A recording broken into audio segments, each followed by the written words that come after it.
oceanside restaurant. Check it out, guys. Alright, so pleasure to be saying hello. I am on the ocean. That's where I am. Let's see. We've got some ships docked out. You can see, can you see? It's behind me.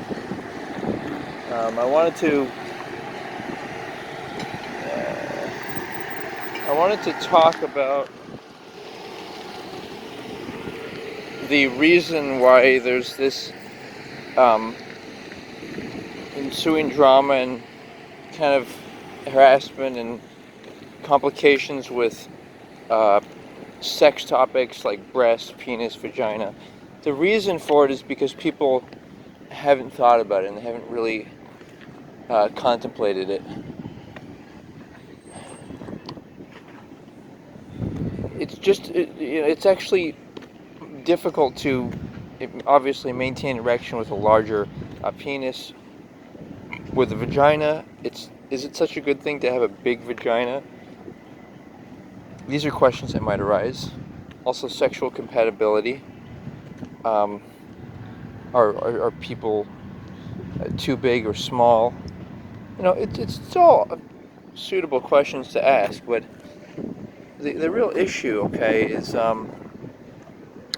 even with breasts, like what's preference, you know, I mean, there's so many variables, right? And what I've realized is that it's important for guys to just focus on an individual woman, a particular woman, and want to please and satisfy her with oral sex. That should be, I think, the primary emphasis. Like, every woman has a vagina and clitoris, right? So that should be something where you want to celebrate a person that you care about very much, and the manifestation of that is oral sex. And also revealing, like, showing, guys should show pictures of themselves, nude, and women too, so there shouldn't be any, like, unknown factors. That's another thing of people hoping they find each other attractive and wishing. No, that's not science. That's not formal. Formality is where you respect somebody, but you also want to be sincere about whether or not you find each other attractive, whether or not you could say that you're physically appealing, compliment each other's bodies, sex organs, everything. Like, for example, labeling. It's funny, labia, right? Labeling the vagina beautiful, attractive. Also, the penis. That's what people want, really. They want to be appreciated, and they want sensual experiences, right? And so to turn that back on, you have to turn on the idea of sex not even also being about energy, and it's just energy that you're giving to somebody, wanting to please them, right? And it's a specific person. The fantasy is, oh, I want a certain body parts, blah blah blah. That's not how the real world works. The real world works by unique people falling in love in subtle ways of the cultural nuances, the way they talk, the way they think, and just various body types, which may not even be quote unquote sexually compatible or whatnot. I think they should be compatible of their lifespan, though. I mean, that way they can live a whole life together. So that would be health and lifespan.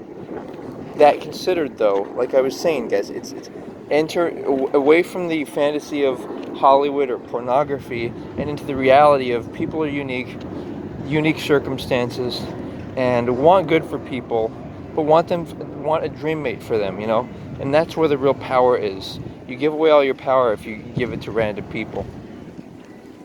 So, this whole idea of, oh, breast size, dick size, it's all what that actually is it's a harassment. And it started off with men. And by the way, I think women should cover up their chest, men should cover up their crotch area.